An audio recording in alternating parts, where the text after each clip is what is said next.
Donc moi le matin, j'ai animé un atelier sur la question du recensement des personnes âgées isolées, c'est-à-dire comment sur un territoire on apprend à savoir qui a besoin d'une action bénévole et comment on met en place l'action auprès d'elle.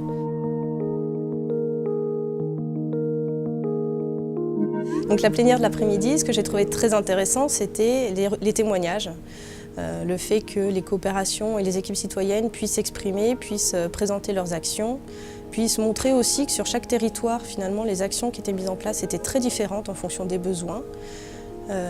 Et ce qui était évidemment très pertinent sur cette journée, c'était finalement la rencontre des acteurs et le fait qu'ils puissent prendre conscience que la mobilisation prenait sens justement grâce à ces rencontres.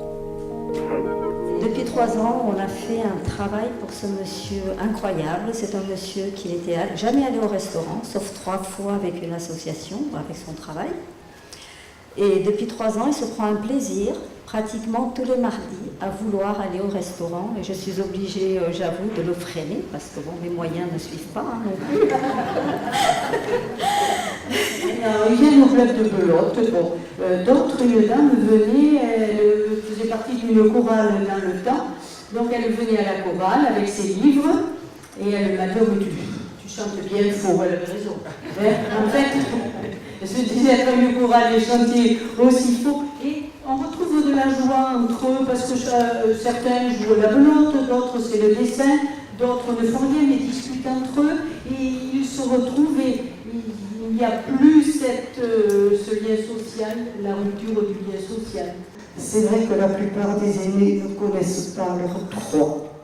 Et là, il faut leur dire qu'ils ont le droit à aménager leur salle de bain, à isoler leur maison. Il y a des aides pour ça, il faut les informer.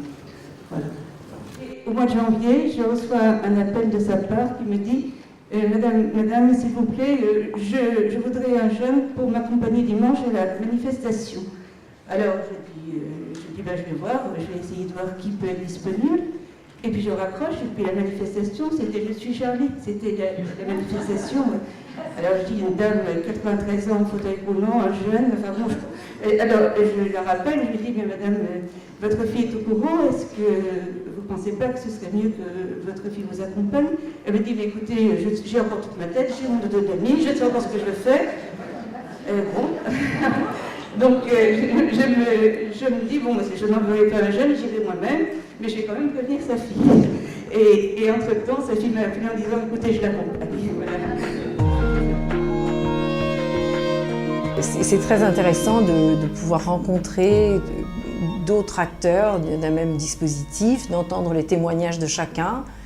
Et c'est surtout ce qui m'intéresse dans une telle réunion, c'est de pouvoir me ressourcer et entendre les idées des autres. Alors une intervention qui m'a particulièrement intéressée, c'était celle je pense que c'était le délégué de Seine-et-Marne, qui a expliqué ce qu'il avait fait dans sa ville, c'est-à-dire qu'il avait écrit des courriers à tous les pharmaciens, médecins, enfin tous les gens qui pouvaient être en contact avec des personnes âgées. Et comme c'était un projet que nous avions déjà et que nous étions en train de commencer à travailler, ça nous a beaucoup intéressé de voir que ça avait déjà été fait et de voir comment il avait déroulé en fait ce projet.